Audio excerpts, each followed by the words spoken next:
খালি এই মধুর বোতলটাকে দেখেই আমি ভেবেছি এটাতে আমি আমার সব ছোটো ছোটো কানের দুল রাখবো, কিন্তু শুধু এভাবেই রেখে দেবো সেটা তো কখনোই না। যেহেতু করে ক্লে ছিল তাই আমি ভাবলাম এটাকে আমি এমন কিছু বানাবো যাতে আমি কানের দুলও রাখতে পারি, আবার ঘরে সুন্দর করে সাজিয়েও রাখতে পারি। তাই ক্লে দিয়ে ছোট্ট একটা পুতুল বানিয়ে নিলাম, যা সহজে খোলাও যাবে, আবার আমি আমার ছোট্ট ছোট জিনিসপত্র খুব সহজে এটাতে রাখতে পারবো, আর পুতুল হিসাবে করে সুন্দর করে আমি সাজিয়েও রাখতে পারবো।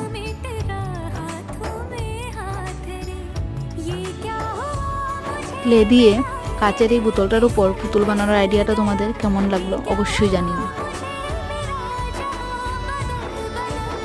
আর যদি ভালো লেগে থাকে ভিডিওটাতে একটা লাইক আর আমার চ্যানেলটাকে সাবস্ক্রাইব করে দিয়ে যেও।